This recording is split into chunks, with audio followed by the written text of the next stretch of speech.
স্বাগত 1 ঘন্টা বিরতিহীন সংবাদ দুপুরে। আপনাদের সাথে আছে নাতিফ আঞ্জুমান এবং আমি সুফিয়া আহমেদ। শুরুতেই জানিয়ে দিচ্ছি সংবাদের শিরোনামগুলো। প্রবীণ আইনজীবী ব্যারিস্টার রফিকুল হক আর নেই, বাইতুল মোকাররমে দ্বিতীয় জানাজা, বনানীতে হবে দাফন।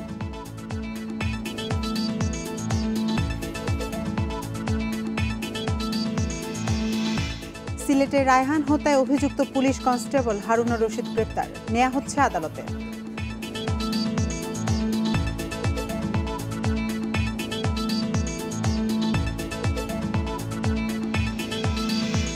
পটুয়াখালীতে স্পিডবোট ডুবির 2 দিন পর 5 জনের মরদেহ উদ্ধার, নিখোঁজ ছিলেন আগুনমুখা নদীতে।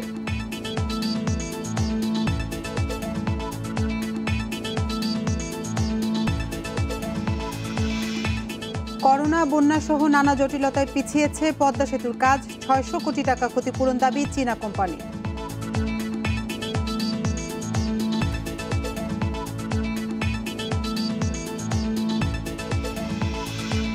এবং দুর্গোৎসবের মহাষ্টমী আজ, করোনা সতর্কতায় সীমিত পরিসরে মণ্ডপে পুষ্পাঞ্জলি ও প্রসাদ বিতরণ।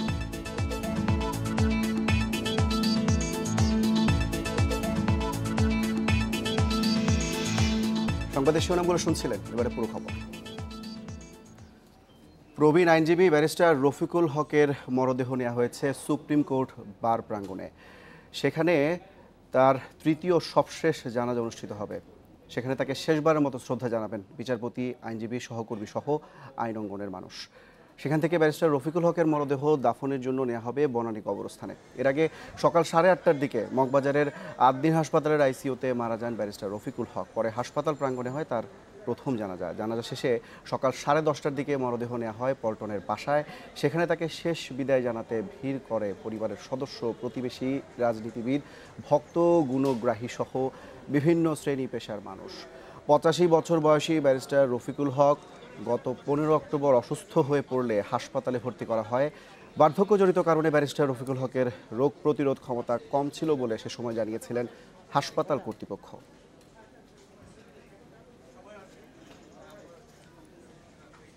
তিনি তার পেশার বৃহৎ অংশ জীবনে শুধু দান করেছেন। এই পেশা যে শুধু আয় করার জন্য না, এই পেশা যে সমাজে এক বিশাল অবদান রাখে সেটা নজির রেখে গেছেন। সবাই যখন পলিটিক্যাল ফ্র্যাটার্নিটি থেকে মুখ সরিয়ে নিয়েছে, হি ওয়াজ দ্য অনলি ওয়ান যে কমিটেড ছিলেন। আমরা তাকে আসলে ভাষায় প্রকাশ করা সম্ভব না। ব্যারিস্টার রফিকুল হক সাহেব উনি নিজে একাই একজন প্রতিষ্ঠান ছিলেন। এমন কোনো ব্যক্তি নাই যে ওনার কাছে কোনো বিন্দু মাত্র সহযোগিতা যে পান নাই। সারা জীবন তিনি অত্যন্ত শ্রদ্ধার সঙ্গে আইন পেশাকে নিয়েছেন এবং জনগণেরকে আইনগতভাবে সাহায্য করার চেষ্টা করেন। এ বিষয়ে আরও জানাতে রাজধানীর সুপ্রিম কোর্ট বার প্রাঙ্গণ থেকে যোগ দিয়েছে সহকর্মী খালেদ রায়হান। খালেদ রায়হান, এই মুহূর্তে ব্যারিস্টার রফিকুল হকের তৃতীয় শেষ জানাজার প্রস্তুতি কতটুকু, কখন শুরু হবে? ব্যারিস্টার রফিকুল হক দীর্ঘদিনে তার আইনজীবী ক্যারিয়ার, সবশেষ তার জানাজায় এসে তার দীর্ঘদিনের সহকর্মীরা তার এই চলে যাওয়াতে কি বলছে?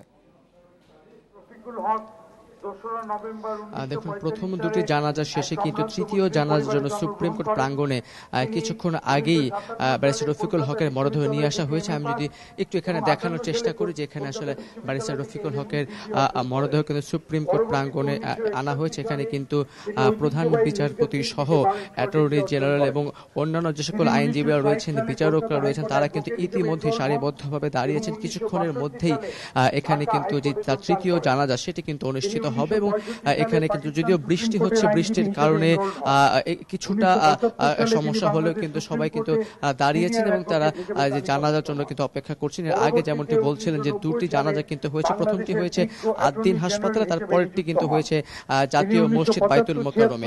এরপরেই কিন্তু সেখান থেকে তার মাঝখানে বেলা 11:30টার সময় তার বাসভবনে মরদেহ রাখা হয়েছিল। সেখান থেকে কিন্তু এই তৃতীয় এবং সর্বশেষ জানাজার জন্য তার মরদেহটিকে নিয়ে আসা হয়েছে সুপ্রিম কোর্ট প্রাঙ্গণে। এখানে কিন্তু কিছুক্ষণ আগেই প্রধান বিচারপতি কথা বলছিলেন, তিনি বলছিলেন যে তার এই চলে যাওয়া কিন্তু দেশের জন্য একটি অপূরণীয় ক্ষতি, এবং তিনি যেমনটি বলছিলেন যে এই পেশায় তিনি যা দিয়েছেন তা দেশের জন্য অনেক বড় একটি বিষয়। এবং এখানে কিন্তু নিশ্চয়ই আপনি দেখতে পাচ্ছেন যে প্রধান বিচারপতি থেকে শুরু করে এখানে কিন্তু আইন অঙ্গনে যারা রয়েছেন, আজকে শনিবার থাকায় বন্ধ থাকার পরে কিন্তু অনেকেই কিন্তু এই সাবেক অ্যাটর্নি জেনারেল এবং রাষ্ট্রের এই জ্যেষ্ঠ আইনজীবীর মৃত্যুতে শোক জানিয়েছে, এবং তারা কিন্তু এখানে এসেছেন, তারা কিন্তু এখানে এসে শেষ শ্রদ্ধাটুকু তারা জানাচ্ছেন এবং জানিয়েছেন এবং জানাচ্ছেন, এবং তারা কিন্তু অপেক্ষা করছেন। এবং এখান থেকে তার মরদেহ কিন্তু নিয়ে যাওয়া হবে বনানী কবরস্থান, এবং বনানী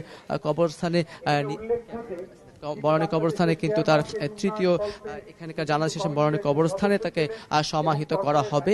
একটি বিষয় হচ্ছে তার যেই পুত্র একমাত্র সন্তান, তিনি কিন্তু দেশের বাইরে অবস্থান করায় এবং করোনা পরিস্থিতির কারণে তিনি দেশে না আসতে পারায় কিন্তু তাকে ছাড়াই তার অনুমতি সাপেক্ষেই কিন্তু এই যে তার দাফন কার্যক্রম সেটিকে কিন্তু শেষ করা হচ্ছে। আপনি নিশ্চয়ই আসলে এখানে আমি যেখানটাতে দাঁড়িয়েছি বৃষ্টির কারণে পুরো এলাকাটি দেখানো যাচ্ছে না। আজকে শনিবার হওয়া সত্ত্বেও কিন্তু এই আদালত চত্বরে, আদালতে যারা বিচার কাজের সঙ্গে জড়িত, সে বিচারক, আইনজীবী যারা আছেন, তারা সকলে কিন্তু এই জায়গাটি তারা কিন্তু এখানে শেষ শ্রদ্ধা জানানোর জন্য কিন্তু এখানে এসেছেন। একটি বিষয় হচ্ছে ব্যারিস্টার রফিকুল হক কিন্তু 2011 সালে তার স্ত্রী মারা যাওয়ার পর তিনি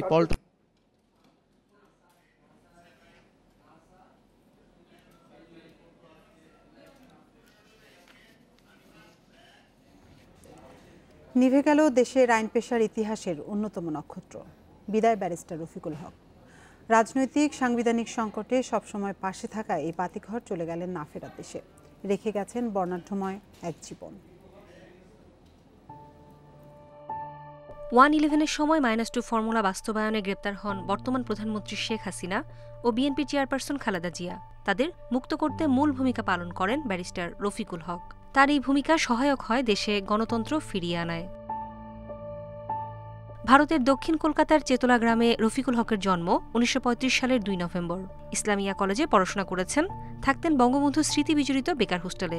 1955 সালে কলকাতা বিশ্ববিদ্যালয় থেকে স্নাতক ও পরে দর্শনে স্নাতকোত্তর ডিগ্রি অর্জন করেন।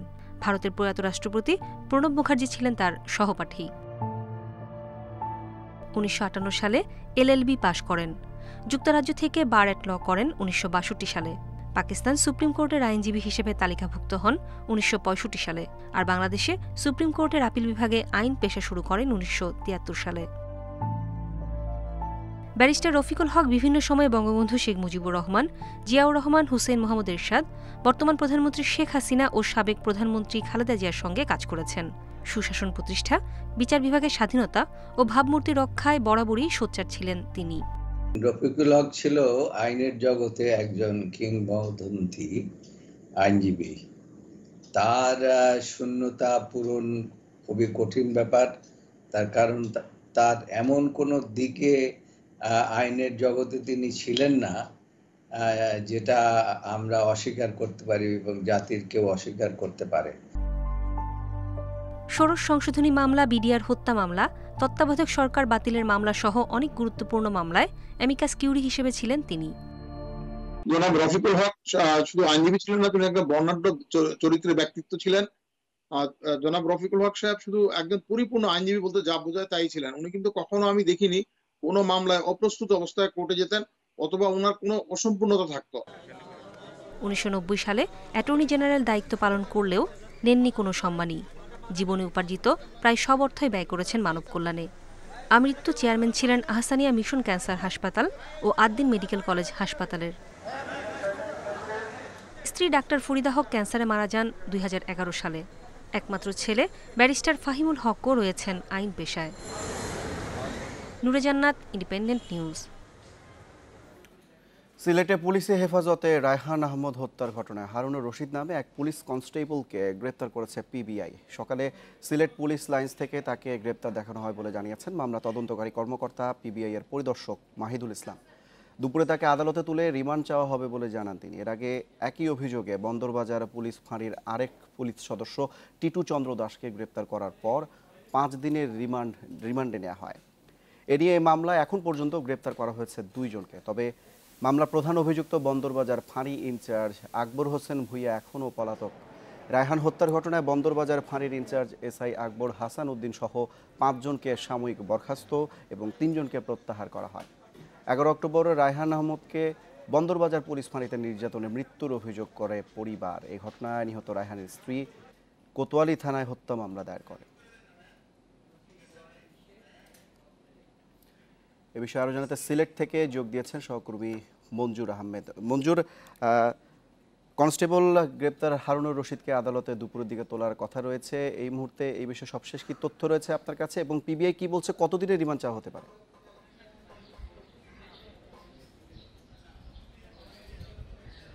আপনি জানেন যে সিলেটের বন্দরবাজার পুলিশ ফাঁড়িতে যুবক রায়হান আহমদ হত্যা মামলার আসামি হিসেবে এই ফাঁড়িতেই কর্মরত পুলিশ সদস্য হারুনুর রশিদকে আজকে সকালে পুলিশ লাইন্স থেকে গ্রেপ্তার করেছে মামলার যে তদন্ত সংস্থা পিবিআই।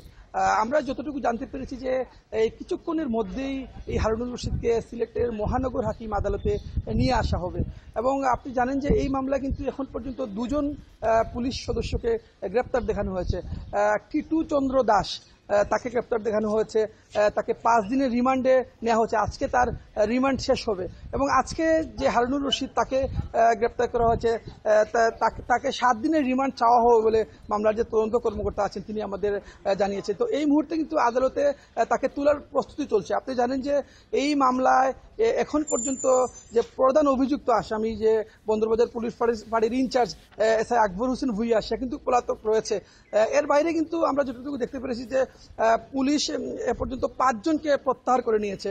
এর মধ্যে এসআই হাসান উদ্দিন আছেন, আরো 3 জন কনস্টেবল আছেন। আপনি জানেন যে এই মামলায় কিন্তু সাক্ষী হিসাবে 3 জন ফাঁড়ির কর্মরত 3 জন পুলিশ সদস্য আদালতে জবানবন্দি দিয়েছেন। এই জবানবন্দিতে কিন্তু এই 2 জনের নাম উঠে এসেছে, বিশেষ করে টিটু চন্দ্র দাস এবং এসআই হারুনুর রশিদ। তাদের সম্পৃক্ততা পাওয়ায় কিন্তু তাদেরকে গ্রেপ্তার দেখানো হয়েছে।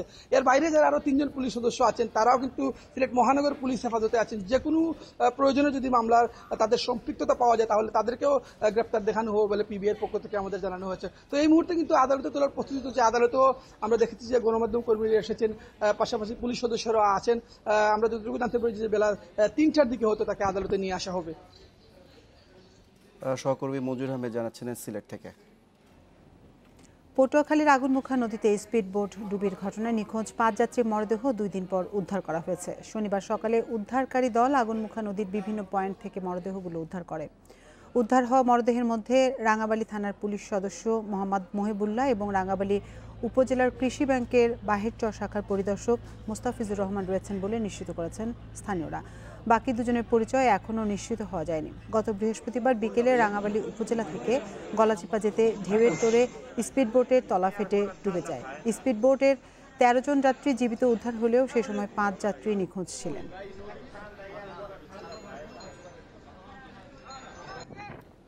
বঙ্গোপসাগরে গভীর নিম্নচাপটি সাধারণ নিম্নচাপের রূপ নিয়ে দুর্বল হয়ে খুলনা উপকূল অতিক্রম করেছে।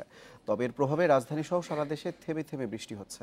সমুদ্র বন্দরে 4 নম্বর থেকে নামিয়ে 3 নম্বর স্থানীয় সতর্ক সংকেত দেখাতে বলা হয়েছে। উপকূলীয় এলাকার নৌবন্দরে জারি রয়েছে 2 নম্বর নৌ হুঁশিয়ারি সংকেত। এদিকে দুপুর থেকে দেশের আবহাওয়া পরিস্থিতির উন্নতি হবে বলে জানিয়েছে আবহাওয়া অফিস। তবে নভেম্বরে আবারও নিম্নচাপের পূর্বাভাস দিচ্ছে। সে সময় ঘূর্ণিঝড়ের আশঙ্কার কথাও জানিয়েছেন আবহাওয়াবিদরা। গত 24 ঘন্টায় খেপুপাড়ায় সর্বোচ্চ 254 মিলিমিটার বৃষ্টিপাত রেকর্ড করা হয়েছে। এ সময় ঢাকায় 44 মিলিমিটার বৃষ্টি হয়েছে।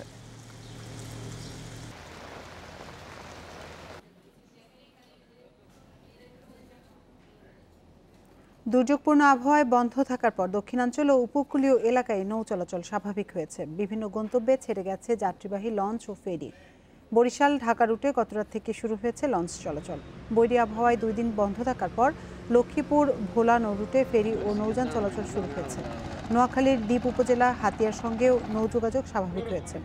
সকাল থেকে নলচিরা চেয়ারম্যান ঘাটে ট্রলার ও স্পিডবোটে যাত্রী পারাপার শুরু হয়। এদিকে পদ্মায় কাঁঠালবাড়ি শিমুলিয়া নৌপথে সকাল 8টা থেকে আবারও লঞ্চ চলাচল শুরু হয়েছে।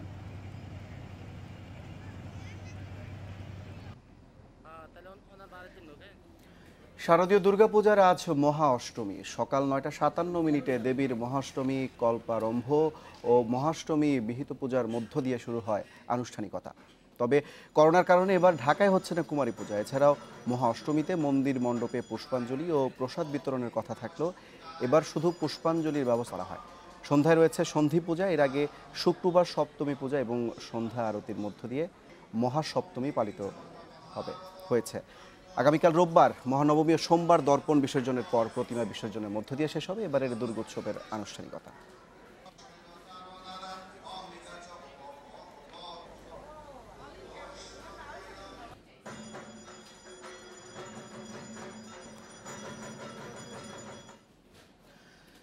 মহাষ্টমীর আরও খবর জানাতে চট্টগ্রাম থেকে যোগ দিয়েছেন সহকর্মী হাসান রিটন। হাসান রিটন, সকালে মহাষ্টমীর খবর জানাচ্ছিলেন, একটু জানতে চাই এই মুহূর্তে অষ্টমীর কি কি আয়োজন চলছে পূজা মণ্ডপগুলোতে এবং এরপরে আজকে সারাদিন আর কি কি রয়েছে আনুষ্ঠানিকতা?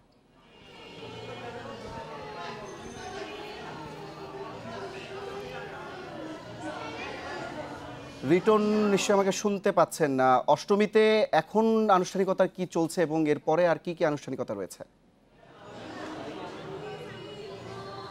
আসলে এই মুহূর্তে খুব বেশি আনুষ্ঠানিকতা নয়। আপনি জানেন যে আজকে সকালে চট্টগ্রামের পাথরঘাটা শান্তরেশ্বরী মন্দিরে কুমারী পূজা হয়েছে এবং সেই কুমারী পূজা নানা দোদুল্যমান অবস্থার মধ্য দিয়ে, যেহেতু করোনার একটি কাল চলছে সংকটের কারণে এবার আসলে ঢাকায় কুমারী পূজাটি হয়নি। তো চট্টগ্রামে আসলে গত 14 বছর ধরে পাথরঘাটার এই মন্দিরটিতে সেই পূজাটি হয়ে আসে, সেই ধারাবাহিকতা আজকে হয়েছে।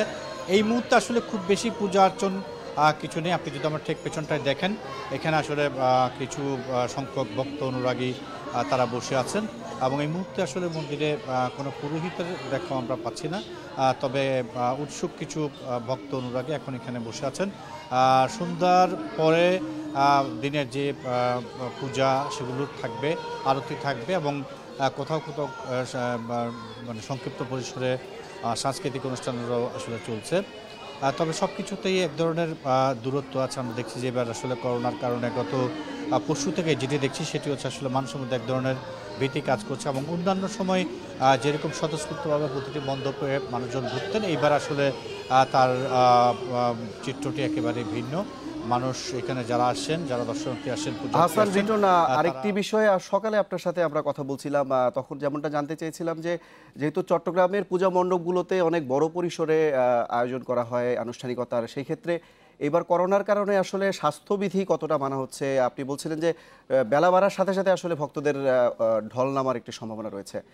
সবশেষ সেখানে কি চিত্র দেখতে পাচ্ছেন? আমি আসলে যেটি সকালে বলেছি, সকালে না গতকালকেও সেটি বলেছি যে আসলে করোনার কারণে এবার আসলে স্বাস্থ্যবিধি মানার একটি নিয়ম সবখানে আমরা দেখছি। আমরা দেখেছি চট্টগ্রামে যেটি বাংলাদেশ পূজা উদযাপন পরিষদের যেটি মূল মণ্ডপ, সেখানে আমরা দেখেছি যতগুলো প্রবেশদ্বার আছে সেখানে হ্যান্ড স্যানিটাইজার সহ নানা রকমের পরিচ্ছন্ন যন্ত্রপাতি সেখানে রাখা হয়েছে। একইভাবে প্রতিটি মণ্ডপে খুব বড় পরিসরে না হলেও সবার মাঝে মাস্ক বিতরণ করছে, মাস্ক নিয়ে প্রতিটি দর্শনার্থীকে মণ্ডপগুলোতে ঘোরানো হচ্ছে, এমনটি আমরা দেখেছি। এবং আজকে যেখানে কুমারী পূজা হয়েছে সেটিতে বলা যেতে পারে যে একেবারেই সংক্ষিপ্ত পরিসর, অর্থাৎ মন্দিরে আমরা আসলে যারা কয়েকজন ভলান্টিয়ার এবং যারা পূজা করবেন মূল ব্যক্তি, তারা ছাড়া কাউকে আসলে ঢুকতে দেওয়া হয়নি। ঠিক প্রতিটি মণ্ডপে এই ধরনের কড়াকড়ি চলছে এবং মানুষের মধ্যে আমরা দেখছি এক ধরনের স্বতঃস্ফূর্ততা আছে। তারা করোনার ভয় যেমন আছে, পাশাপাশি একজনের কারণে অন্যজন যাতে সংক্রমিত হতে না পারে সেই বিষয়টিকে মাথায় রেখে সব প্রণোদিত হয়ে তারা আসলে মাস্ক ব্যবহার করছে, কমিটির পক্ষ থেকে মাস্ক দেওয়া হচ্ছে। তো সব কিছু মিলিয়ে বলা যায় যে আসলে স্বাস্থ্যবিধি মানার যে বিষয়টি সেটি শতভাগ পালন করতে না পারলেও তারা চেষ্টা করছেন যাতে এই দুর্গাপূজার মণ্ডপে ঘুরতে এসে যাতে কেউ করোনা আক্রান্ত না হন, অর্থাৎ করোনা থেকে বেঁচে থাকার জন্য যত রকমের প্রচেষ্টা আছে সব কিছু মানুষ মানছে। এবং আজকে কুমারী পূজার সময় যাকে কুমারী মাতা হিসেবে অধিষ্ঠিত করা হয়েছে এবং যারা পূজা করেছেন তাদের সবার সঙ্গে আমরা কথা বলেছি, তারা বলেছেন যে আসলে ধর্ষণ, করোনা এবং সামাজিক যে নির্যাতন, সেই নির্যাতনমুক্ত একটি বিশ্ব তথা বাংলাদেশ গড়ার প্রত্যয় তারা মায়ের কাছে এবার প্রার্থনা করেছেন। তাদের ধারণা যে মা তাদের এই প্রার্থনা শুনবেন এবং এই প্রার্থনার মধ্য দিয়ে একটি সুন্দর বাংলাদেশ, সুন্দর বিশ্ব প্রতিষ্ঠিত হবে এমন প্রত্যাশা তাদের। সহকর্মী হাসান রিটন চট্টগ্রাম থেকে মহাষ্টমীর নানা আয়োজনের কথা জানাচ্ছিলেন। দেখছেন বিরতিহীন সংবাদ দুপুর। সংবাদে আরো যা যা থাকছে: রোহিঙ্গা গণহত্যায় মিয়ানমারের বিরুদ্ধে আইসিজেতে অভিযোগপত্র প্রত্যাবাসনে বেইজিংকে আশ্বাস নেপিতর।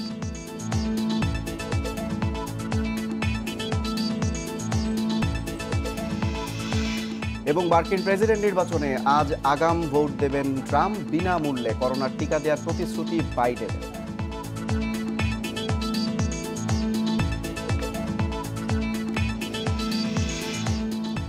নোয়াখালীর চাটখিলে এক নারীকে ধর্ষণ এবং বিবস্ত্র করে ভিডিও ধারণের অভিযোগে গ্রেপ্তার যুবলীগ নেতা মুজিবুর রহমান শরীফের বিরুদ্ধে আরও এক গৃহবধূকে ধর্ষণের মামলা হয়েছে।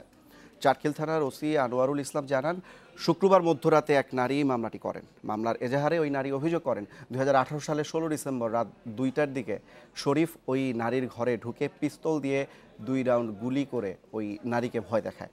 তার ছোট ভাইকে হাত ও মুখ বেঁধে আরেক ঘরে আটকে রাখে, এরপর তাকে ধর্ষণ করে। পরে শরীফ ওই নারী ও তার পরিবারের সদস্যদের হত্যার হুমকি দিয়ে ঘটনা ধামাচাপা দেয়। অভিযুক্ত মুজিবুর রহমান শরীফকে গত বুধবারের আরও একটি ধর্ষণ মামলায় গ্রেপ্তার করা হয়। তার বিরুদ্ধে পুলিশের করা অস্ত্র আইনেও মামলা হয়। আদালত জিজ্ঞাসাবাদের জন্য তার 5 দিনের রিমান্ড মঞ্জুর করে। ধর্ষণের ঘটনায় গ্রেপ্তারের পর শরীফকে নোয়াখালী ইউনিয়ন যুবলীগের সভাপতির পদ থেকে বহিষ্কার করা হয়েছে।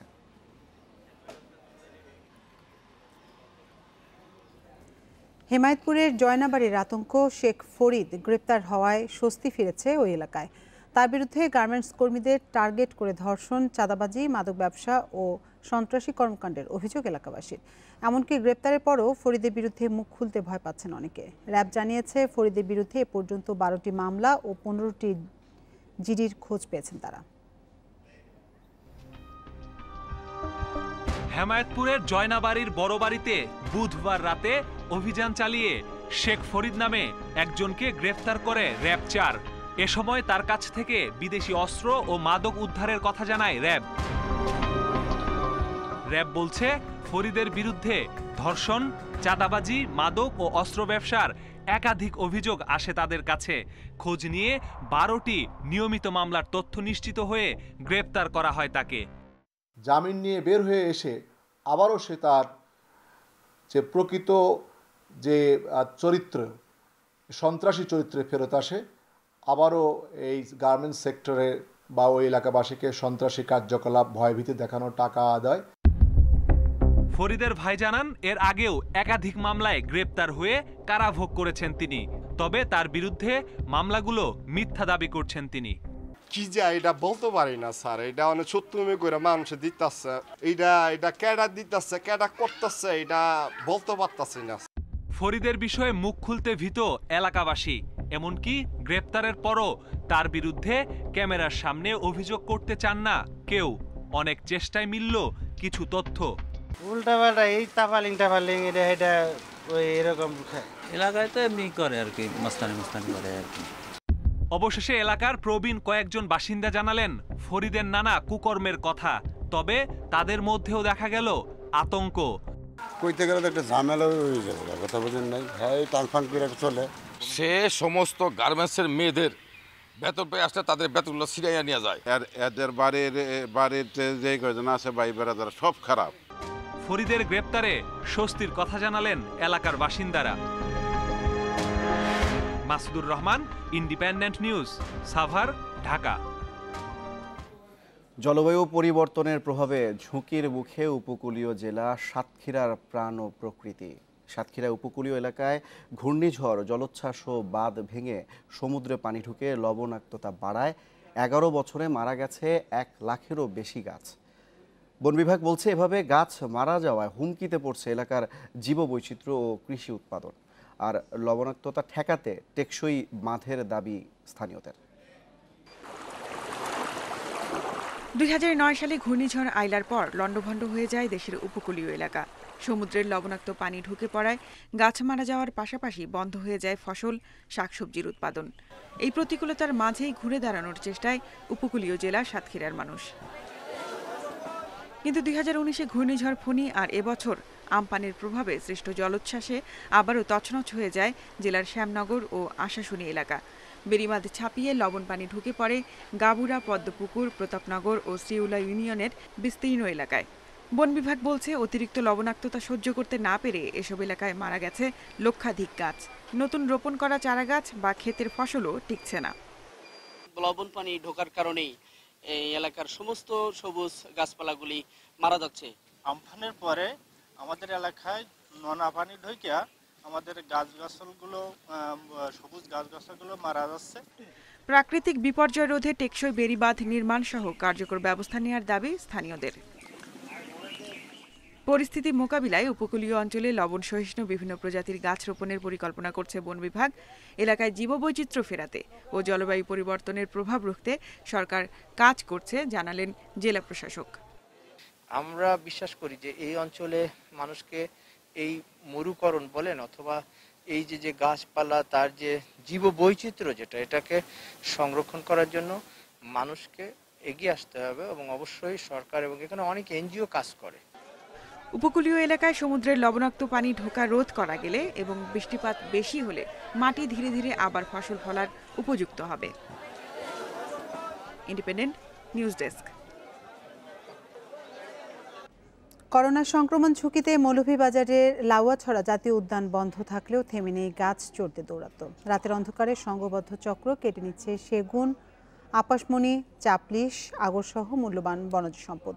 এতে করে ক্ষতিগ্রস্ত হচ্ছে উদ্যানের সংবেদনশীল জীববৈচিত্র্য। স্থানীয়দের দাবি, বন বিভাগের কর্মীদের যোগসাজশেই ঘটছে এসব চুরির ঘটনা। বৈচিত্র্যপূর্ণ উদ্ভিদ ও প্রাণীর আবাসস্থল লাউয়াছড়া সংরক্ষিত বনাঞ্চল করোনার কারণে বন্ধ রয়েছে মার্চ থেকে। তবে দর্শনার্থী প্রবেশ বন্ধ থাকলেও থামেনি গাছ চোরদের দৌরাত্ম্য।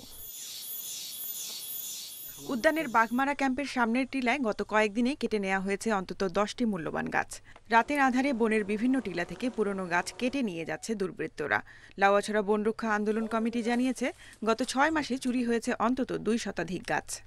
এগুলা কোন সময় কাটে, আমরা তো যখন শব্দ পাই তখন আসি এগুলা জব্দ করি। এখন আমরা যখন ডিউটি আসি, ডিউটি আমাদেরকে দেখলে তো কাটবে না। একদিন 2টা উদ্ধার করছি আর একদিন 3টে উদ্ধার করছি। দুর্লভ প্রজাতির বিভিন্ন জীবজন্তু ও কীটপতঙ্গের আবাস এই উদ্যান। ক্রমাগত গাছ চুরি হওয়ায় এসব বন্যপ্রাণীর আবাসস্থল হারানোর পাশাপাশি হুমকির মুখে লাউয়াছড়ার সংবেদনশীল জীববৈচিত্র্য। যে পরিমাণ গাছ যাচ্ছে, বন বিভাগের কারো যদি জড়িত না থাকে এই পরিমাণ গাছ যাওয়ার কথা না। বন বিভাগের সিপিসির যে সদস্যগুলো আছে এরা জড়িত থাকার কারণেই এই ধরনের গাছ কাটা বৃদ্ধি পাচ্ছে। পরিবেশবিদরা বলছেন, বন বিভাগের নজরদারির অভাবে দিনের পর দিন গাছ কাটছে দুর্বৃত্তরা। গাছ চুরির সঙ্গে বন বিভাগের কিছু কর্মীও জড়িত, অভিযোগ তাদের। এই নির্দিষ্ট গাছ চোর বাহিনী সেখানে গাছ কাটা শুরু করেছে এবং নির্বিচারে এই করোনাকালীন সময় কিন্তু আমাদের লাউয়াছড়ায় গাছ কাটা হয়েছে এবং যারা দেখভালের দায়িত্ব আছেন তাদের সদিচ্ছার অভাব কারণে এবং তাদের দায়িত্বহীনতার কারণে আমি মনে করি এই কাজগুলো এখানে ঘটেছে। তবে বন বিভাগ দাবি করেছে, উদ্যানের গাছ চুরি বন্ধে অভিযান চলমান রয়েছে। এবছরের জানুয়ারি থেকে চুরি হওয়া প্রায় 900 ঘনফুট কাঠ জব্দ করার পাশাপাশি 35টি মামলা হয়েছে। চোর তো আর বসে থাকে না, তারাই করেছে। আসলে এগুলোর গাছ কাটার সাথে 2-1 জনের মামলাও হয়েছে, তাদের বিরুদ্ধে মামলাও হয়েছে। সেই সময় যখন গাছ কেটেছে তখনও মামলা হয়েছে। আর আসলে যেটি হয় যে আবার স্টাফের কোনো নেগলিজেন্স আছে কিনা সেটিও কিন্তু আমরা খতিয়ে দেখার চেষ্টা করছি। জীববৈচিত্র্যে ভরপুর 1250 হেক্টরের লাউয়াছড়া উদ্যানকে 1997 সালে জাতীয় উদ্যান ঘোষণা করে সরকার। বিলুপ্তপ্রায় উল্লুকের জন্য বিখ্যাত এই সংরক্ষিত বনাঞ্চল। Independent news desk. মিয়ানমারের রাখাইনে রোহিঙ্গা গণহত্যার ঘটনায় মিয়ানমারের বিরুদ্ধে আনুষ্ঠানিক অভিযোগপত্র জমা দিয়েছে গাম্বিয়া। শুক্রবার নেদারল্যান্ডসের দ্য হেগে আন্তর্জাতিক ন্যায় বিচার আদালতে 500 পৃষ্ঠার একটি স্মারক জমা দেয় দেশটি। এছাড়াও এই অভিযোগপত্রের সাথে অতিরিক্ত আরও 5000 পৃষ্ঠার সহায়ক তথ্য উপাত্ত জমা দেয় গাম্বিয়া। রোহিঙ্গাদের বিরুদ্ধে গণহত্যার জন্য মিয়ানমার সরকার কিভাবে দায়ী এই সকল নথিপত্রে তা তুলে ধরা হয়। এদিকে গাম্বিয়ার দায়ের করা মামলাকে সমর্থন করে আবেদন পেশ করবে নেদারল্যান্ডস এবং কানাডাও। গত বছরের নভেম্বরে আইসিজেতে মিয়ানমারের বিরুদ্ধে মামলা করে গাম্বিয়া। প্রাথমিক শুনানির পর এবছরের জানুয়ারিতে রোহিঙ্গাদের সুরক্ষায় জরুরি ভিত্তিতে 4 দফা অন্তর্বর্তী পদক্ষেপ নিতে মিয়ানমারকে নির্দেশ দেন এই আদালত।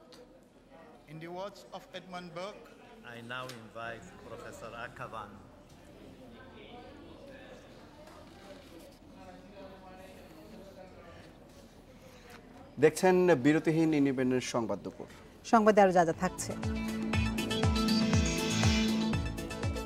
করোনায় বিশ্বে একদিনে 5 লাখ রোগী শনাক্তের রেকর্ড।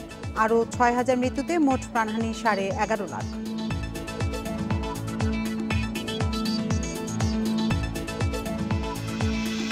এবং রাত 8টায় এল ক্লাসিকোতে রিয়াল বার্সার লড়াই। রোনালদো না থাকলেও কমেনি ভক্তদের আগ্রহ।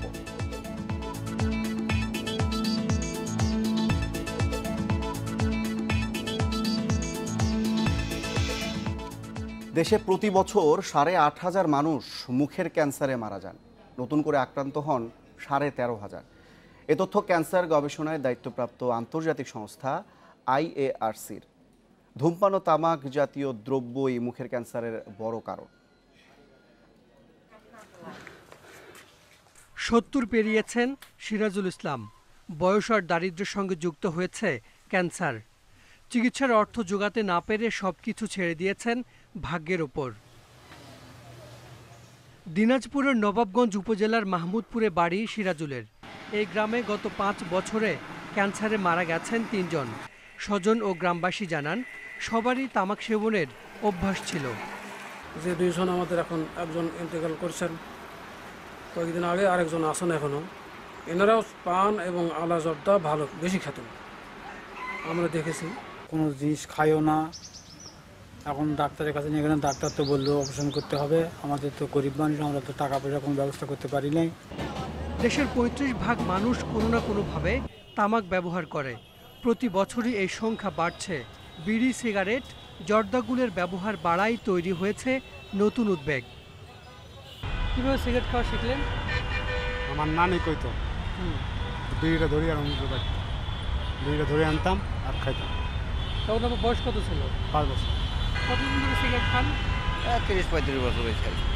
আপনি কত বছর বয়স থেকে খাওয়া শিখছেন? 12 বছর বয়স থেকে। International Agency for Research and Cancer IARCর তথ্য মতে খাদ্যনালীর পরই দেশের সবচেয়ে বেশি রোগী মুখের ক্যান্সারের। তবে প্রতিরোধযোগ্য এই ক্যান্সার নির্ণয়ে নেই কোনো স্ক্রিনিংয়ের ব্যবস্থা। মুখের ক্যান্সার, খাদ্যনালীর ক্যান্সার প্রচণ্ডভাবে বেড়ে গেছে বাংলাদেশে। সুতরাং এটা প্রিভেনশন করা ছাড়া, মানে এই স্মোকলেস টোবাকো কমিয়ে আনা ছাড়া এই ধরনের ওরাল ক্যান্সার বা খাদ্যনালীর ক্যান্সার কমানো আর কোনো উপায় নেই। মুখগহ্বরের ক্যান্সার স্ক্রিনিং এর কার্যক্রমটা হাতে নেওয়া উচিত। রাষ্ট্রীয়ভাবে খুব জোর দেওয়া উচিত এই যে ওরাল ক্যান্সার সম্পর্কে প্রতিরোধের যে জনসচেতনতা যেটুকু সৃষ্টি করা দরকার, এবং রাষ্ট্রীয়ভাবে যা করবে তার পাশাপাশি আমাদের প্রত্যেকেরই দায়িত্ব আছে। দেশে প্রতি বছর 1.5 লাখ মানুষ ক্যান্সার আক্রান্ত হন, মারা যান 1,08,000-এর মতো। Hasan Misbah, independent News, Dhaka. Corona মোকাবেলায় ব্যর্থতা ও কট্টর অভিবাসন নীতির কারণে মার্কিন নির্বাচনে বেশিরভাগ অভিবাসীর সমর্থন পাবেন না বর্তমান প্রেসিডেন্ট ডোনাল্ড ট্রাম্প। এমনটাই মনে করছেন বাংলাদেশের আন্তর্জাতিক সম্পর্ক বিশ্লেষকরা। তারা বলছেন, পরবর্তী প্রেসিডেন্ট যেই হোক, তার কাছ থেকে বাণিজ্য সুবিধা ও রোহিঙ্গা প্রত্যাবাসনে জোরালো ভূমিকা চাইবে বাংলাদেশ। ৩ নভেম্বর যুক্তরাষ্ট্রে অনুষ্ঠিত হবে প্রেসিডেন্ট নির্বাচন। অর্থনৈতিক শক্তি আর সামরিক সক্ষমতায় বিশ্বের ১ নম্বর এ পরাশক্তি দেশটির নেতৃত্বে কে আসছেন সেদিকে নজর রাখছে বাংলাদেশ সহ সারা বিশ্ব। দেশটিতে থাকা বাংলাদেশি অভিবাসীরাও অপেক্ষা করছেন ভোটের জন্য। সাবেক রাষ্ট্রদূত রাশেদ আহমেদ চৌধুরী মনে করছেন, ডোনাল্ড ট্রাম্পের বিভাজনের রাজনীতির কারণে অভিবাসী জনগোষ্ঠীর সমর্থন তিনি পাবেন না। তবে সব সমীকরণ বদলে দিতে পারে ইলেকটোরাল কলেজ পদ্ধতি। আর একজন প্রেসিডেন্ট চায়না ভাইরাস বলতে গিয়ে China is a dirty country, সে বললো India is also dirty country. তো এটা এটা এটা এটা মাইন্ডসেট বোঝা যায় যে ও কিভাবে দেখে। যদিও মোদি সাহেবের খুব বন্ধু, ব্যক্তিগত বন্ধু, কিন্তু আসলে হচ্ছে তার একটা রেসিস্ট বেন্ট অফ মাইন্ড, সেটা প্রকাশ পেল সারা পৃথিবীর কাছে। তবে কিছুটা ভিন্ন মত রাষ্ট্রবিজ্ঞানী ইমতিয়াজ আহমেদের। ঢাকা বিশ্ববিদ্যালয়ের এই অধ্যাপকের মতে, যুক্তরাষ্ট্রের মোট জনশক্তির ৭১% শ্বেতাঙ্গ হওয়ায় অভিবাসী বা আফ্রিকান আমেরিকানদের সমর্থন খুব বেশি প্রভাব ফেলবে না। আমি যদি ওইভাবে ক্যালকুলেট করি তাহলে যারা ইমিগ্রেন্টস ইত্যাদি তারা খুব একটা ম্যাটার করার কথা না। এর কারণ হচ্ছে যে তাদের ভোটার টার্ন আউট, 2016-র ভোটার টার্ন আউট যদি দেখি, যেখানে ডোনাল্ড ট্রাম্প নির্বাচিত হলেন, সেটা ছিল 55.5%। এখন ওই 55.5%-এ বোঝা যাচ্ছে যে হোয়াইটদের একটা বড় অংশগ্রহণ ছিল। একক দেশ হিসেবে বাংলাদেশের সবচেয়ে বড় রপ্তানি বাজার যুক্তরাষ্ট্র। মোট রপ্তানির 1/5 যায় দেশটিতে। অন্যদিকে সৌদি আরবের পর সবচেয়ে বেশি রেমিটেন্সও আসে যুক্তরাষ্ট্র থেকেই। অনেকদিন ধরেই যুক্তরাষ্ট্রের বাজারে জিএসপি সুবিধা চেয়ে আসছে বাংলাদেশ। ভোটের পর এই বিষয়ে কোনো সুফল আসে কিনা তা জানতে এখন সময়ের অপেক্ষা। Ashik Hossain, Independent News, Dhaka. আজ ফ্লোরিডায় আগাম ভোট দেবেন মার্কিন প্রেসিডেন্ট ডোনাল্ড ট্রাম্প। এর আগে নির্বাচনী প্রচারে করোনা ভাইরাস সহ নানা ইস্যুতে প্রতিদ্বন্দ্বী জো বাইডেনের সমালোচনা করেন এই রিপাবলিকান মার্কিন প্রেসিডেন্ট। তার অভিযোগ, নির্বাচনে বাইডেন জয়ী হলে জ্বালানি ঘাটতি সহ নানা সংকটে পড়বে আমেরিকানরা। এদিকে নির্বাচিত হলে বিনামূল্যে করোনা ভ্যাকসিন সরবরাহের প্রতিশ্রুতি দিয়েছেন ডেমোক্র্যাট প্রার্থী জো বাইডেন। চূড়ান্ত বিতর্কেও জো বাইডেনের কাছে হেরেছেন মার্কিন প্রেসিডেন্ট ডোনাল্ড ট্রাম্প। তবে বিশেষজ্ঞদের এই দাবি মানতে নারাজ তিনি। তার মতে কেবল তার নেতৃত্বেই উন্নতির শিখরে পৌঁছাবে যুক্তরাষ্ট্র। ফ্লোরিডা নির্বাচনী প্রচারে প্রতিদ্বন্দ্বী জো বাইডেনকে আমেরিকানদের জন্য ক্ষতিকর বলে মন্তব্য করেন তিনি। আপনাদের সামনে দুটি পথ আছে, হয় আপনারা আশাবাদী এবং দেশপ্রেমী চিন্তাধারা বেছে নেবেন, না হয় অন্ধকারাচ্ছন্ন হতাশাব্যঞ্জক জো বাইডেনের পক্ষ নেবেন। আমি আমেরিকানদের উচ্চাকাঙ্ক্ষার গুরুত্ব বুঝি, কিন্তু বাইডেনের সেই দূরদৃষ্টি নেই। সমালোচনায় বিদ্ধ করেছেন ভাইস প্রেসিডেন্ট প্রার্থী কমলা হ্যারিসকেও। তার মতে কমলার মতো সমাজতন্ত্রে বিশ্বাসী ভাইস প্রেসিডেন্টের কোনো প্রয়োজন নেই। এদিকে আবারও করোনা ইস্যুতে ট্রাম্পকে ঘায়েলের চেষ্টা চালিয়ে যাচ্ছেন ডেমোক্র্যাট প্রতিদ্বন্দ্বী জো বাইডেন। উইলমিংটনে নির্বাচনী প্রচারে বাইডেন বলেন, ট্রাম্পের ব্যর্থতার কারণে প্রতিদিন 1000 মানুষের প্রাণহানি হচ্ছে। প্রেসিডেন্ট হলে করোনা নির্মূলে আরও কার্যকর পদক্ষেপের পাশাপাশি করোনা ভ্যাকসিন বিনামূল্যে সরবরাহের প্রতিশ্রুতি দেন বাইডেন।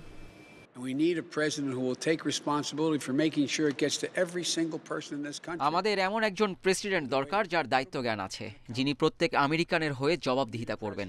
এমন কেউ নন যিনি দায়িত্ব এড়িয়ে যান। এই মহামারীতে অর্থের বিনিময়ে ভ্যাকসিন সরবরাহের সিদ্ধান্ত কোনোভাবেই গ্রহণযোগ্য নয়। টেনেসির ন্যাশভিলের বেলমন্ট বিশ্ববিদ্যালয়ে শুক্রবার হয় ট্রাম্প বাইডেন চূড়ান্ত বিতর্ক। 90 মিনিটের বিতর্কে উঠে আসে করোনা, জলবায়ু পরিবর্তন, বর্ণবাদের মতো নানা issue. Nusrat Serin, Independent News. বিশ্বে আবারও হয়েছে দৈনিক শনাক্তের নতুন রেকর্ড। 24 ঘন্টায় বিশ্বে প্রায় 5 লাখ রোগী সংক্রমিত হয়েছে। এ নিয়ে মোট আক্রান্তের সংখ্যা 4,24,00,000-এর বেশি। নতুন 6,500-এর বেশি মানুষের মৃত্যুসহ বিশ্বের প্রাণহানি ছাড়ালো 11,48,000। এর মধ্যে সবচেয়ে বেশি মৃত্যু হয়েছে যুক্তরাষ্ট্রে, প্রাণ গেছে 900 মানুষের। দেশটির মোট প্রাণহানির সংখ্যা 2,29,000-এর বেশি।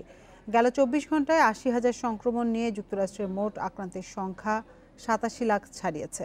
ভারতে একদিনে 656 জনের মৃত্যু হয়েছে। ভাইরাস মিলেছে 54,000 মানুষের দেহে। ব্রাজিলে শুক্রবার 566 জনের প্রাণহানি, নতুন করে সংক্রমিত হয়েছে 23,000। এদিকে পরিস্থিতির অবনতি হওয়ায় নতুন 38 এলাকাসহ দেশের 2/3 লকডাউন জারি করেছে ফ্রান্স। দেশটির 24 ঘন্টায় 231 জনের মৃত্যু হয়েছে।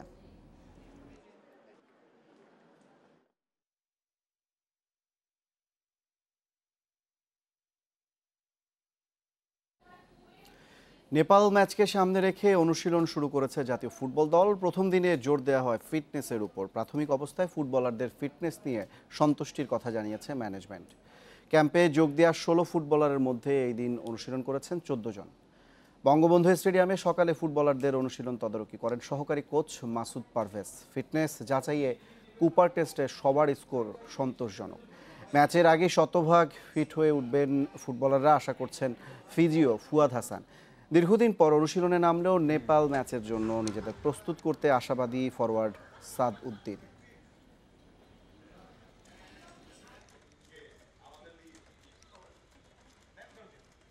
8-9 মাস পর আমরা আবার মাঠে ফিরেছি। তো টিম প্র্যাকটিস আর ইন্ডিভিজুয়াল প্র্যাকটিস অনেক ডিফারেন্স, আপনারা সবাই জানেন। তো আমরা এখন টিম প্র্যাকটিস শুরু করেছি, তো একটু সময় লাগবে আমাদের সবার একটু আগের জায়গায় আসতে। তো আশা করি আমাদের যেভাবে ট্রেনিং শিডিউল আছে আমরা সবাই যদি ঠিকঠাক মতো করি, ইনশাআল্লাহ আমরা খুব তাড়াতাড়ি ফিট হয়ে মাঠে নামতে পারবো। আমাদের যে টার্গেটটা ছিল, তাদেরকে যেভাবে আমরা টার্গেটটা দিয়েছিলাম সবাই টার্গেটটা ফুলফিল করতে পেরেছে। আমরা যে মিনিমাম টার্গেটটা দিয়েছি প্রিভিয়াসলি, কিন্তু তাদেরকে আমরা টোটালি একটা অবজারভেশনে আমরা রেখেছিলাম তাদেরকে, এবং তারা কিন্তু আমাদেরকে টাইম টু টাইম রিপোর্ট করেছে এবং তাদের মানে ট্রেনিং শিডিউলটাতে তারা ফলো করেছে, সেটা আমরা স্যাটিসফাইড ছিলাম। রোনালদো চলে যাওয়ায় রং হারিয়েছে এল ক্লাসিকো। দুই চির প্রতিদ্বন্দ্বী দ্বৈরথে অবশ্য মর্যাদা কমেনি এতটুকু। এখন বার্সেলোনা রিয়াল মাদ্রিদে নতুন মুখে ছড়াছড়ি, বদলেছে প্রেক্ষাপট।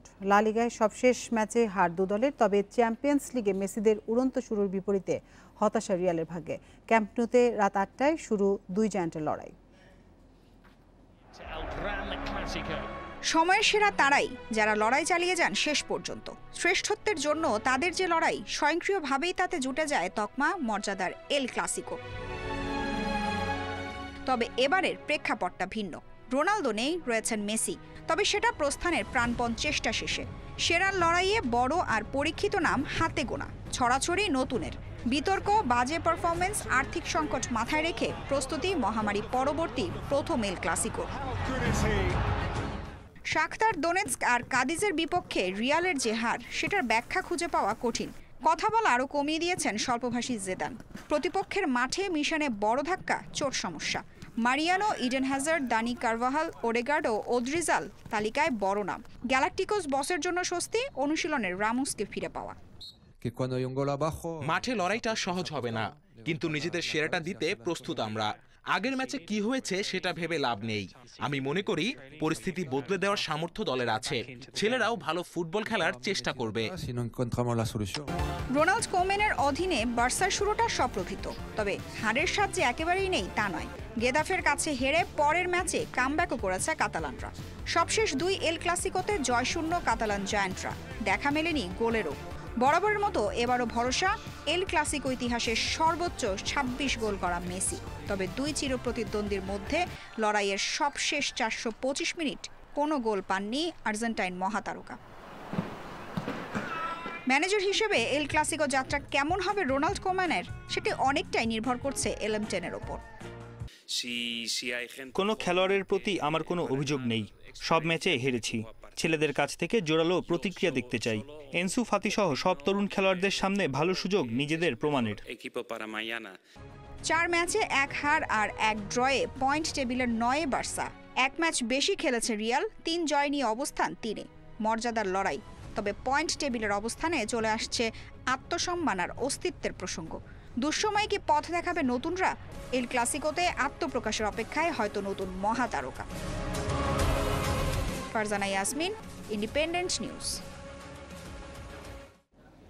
ইংলিশ প্রিমিয়ার লিগে রাতে মুখোমুখি হচ্ছে ম্যান ইউনাইটেড আর চেলসি। ওল্ড ট্র্যাফোর্ডে ম্যাচ শুরু হবে রাত 10:30টায়। আরেক ম্যাচে রাত 1টায় অ্যানফিল্ডে শেফিল্ড ইউনাইটেডকে আতিথেয়তা দেবে লিভারপুল। তার আগে বিকেল 5:30টায় খেলবে ওয়েস্ট হ্যাম আর ম্যান সিটি। চোটের কারণে এই ম্যাচেও থাকছেন না ভ্যান ডিক আর অ্যালিসন বেকার, তবে দলে যোগ দিতে পারেন থিয়াগো আলকান্তারা। এই ম্যাচে থাকার সম্ভাবনা রয়েছে সাদিও মানের। দলের ভরসা রয়েছে দিয়েগো জোতার উপরেও। শেফিল্ডের নতুন মৌসুম ভালো শুরু হয়নি, তবে ফুলহ্যামের বিপক্ষে নিজেদের সামর্থ্য চিনিয়েছেন তারা। পরিসংখ্যান স্বস্তিরই বড় কারণ ক্লপের জন্য।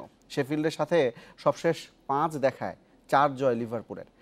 অন্যদিকে চেলসির বিপক্ষে এরিক বেইলি, ফিল জোন্সকে পাচ্ছে না ম্যান ইউনাইটেড। তবে হ্যারি ম্যাগুয়ের আর ম্যাসন গ্রিনউডের ফেরা নিয়ে আশাবাদী কোচ সুলশেয়ার। সাসপেনশন খাড়ায় দলে নেই অ্যান্থনি মার্শাল, ল্যাম্পার্ডের স্বস্তি দলে নেই নতুন চোট শঙ্কা। তবে এই ম্যাচও থাকছেন না বেইলি, গিলমোর। শেষ 5 দেখায় 3 জয় ম্যান ইউনাইটেডের। ইন্ডিয়ান প্রিমিয়ার লিগে রাতে মুখোমুখি হবে কিংস 11 পাঞ্জাব আর সানরাইজার্স হায়দ্রাবাদ। দুবাইয়ে ম্যাচ শুরু রাত 8টায়। এর আগে লড়াই হবে কলকাতা নাইট রাইডার্স আর দিল্লি ক্যাপিটালসের মধ্যে। শেখ জায়েদ স্টেডিয়ামে ম্যাচ হবে বিকেল 4টায়। পাঞ্জাবের বড় ভরসা অধিনায়ক ক্রিস গেইল।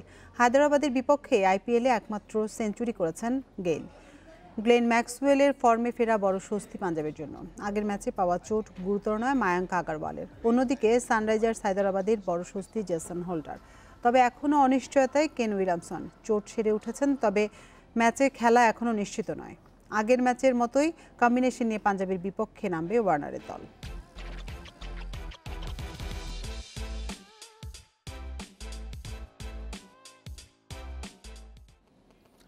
করোনা, বন্যা, পাইলিং সহ নানা জটিলতায় পিছিয়েছে পদ্মা সেতুর কাজ। তাই ক্ষতিপূরণ দাবি করছে ঠিকাদার প্রতিষ্ঠান চায়না মেজর ব্রিজ কোম্পানি। এ পর্যন্ত 40 থেকে 50টি কারণ দেখিয়ে 600 কোটি টাকা দাবি করেছে তারা। এরই মধ্যে 300 কোটি টাকা ক্ষতিপূরণ দিয়েছে সেতু কর্তৃপক্ষ। বড় কোনো ক্লেইমের সুরাহা না হলে আদালতেও যেতে পারে চায়না মেজর ব্রিজ।